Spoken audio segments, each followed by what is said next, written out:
All right, good morning. Happy whatever day, Monday. Thank you, world, for watching me or something. Okay, so what is blockchain technology and what is Bitcoin? Basically, the name sort of explains it. Blockchain technology. A chain of a sequence of blocks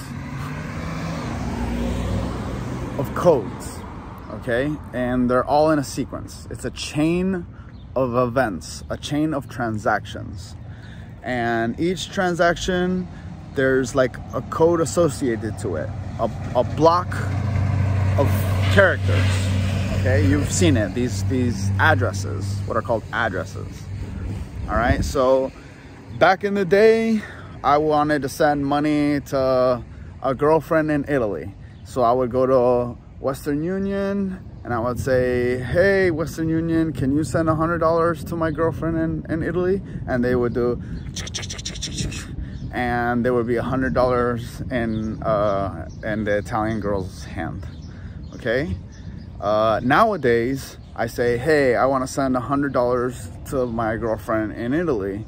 And then it's not magic, it's like, okay, Alex wants to send to this person, to this specific address, this amount of money. And with that, and this is going on the chain. And we all have to make sure that this chain is real. If not, the chain breaks, you know, like if any transaction isn't real, the whole thing would sort of corrupt. It would be corrupted. That you're only as strong as your weakest link. The link would break.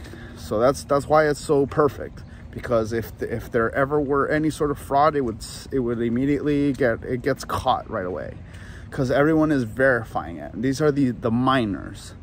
The miners, what they're doing is verifying transactions.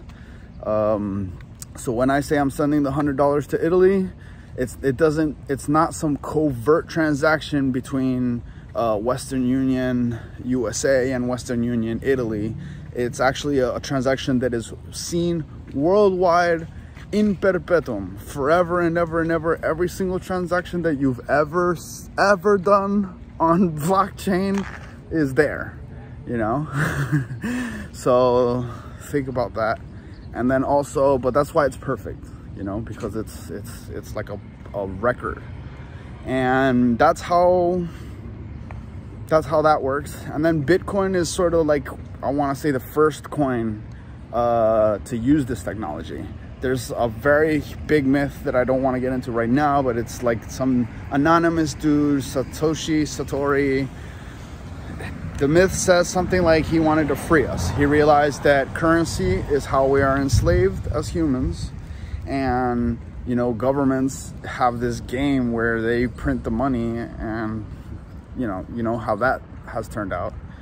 And so this, by making a currency that isn't centralized, a DeFi, non-federal, like decentralized, central being like the government's concept. So it's non-governmental money. It's money that is just of the people, by the people, for the people. Yeah. So that's why governments don't like it.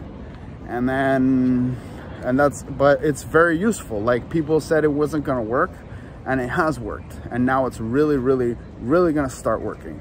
It's still, nobody has it. So it's still very early. Eventually, every single transaction in the world will be made in Bitcoin or in some similar coin. Bitcoin, I can talk about more specifically later, but that's blockchain technology, and that's Bitcoin. Yeah. And then there's altcoins, which are the other ones, but I can talk about that later. Thank you very much. See ya. Thank you, McDonald's, for giving me really good coffee and inspiring me to make this video. Ciao.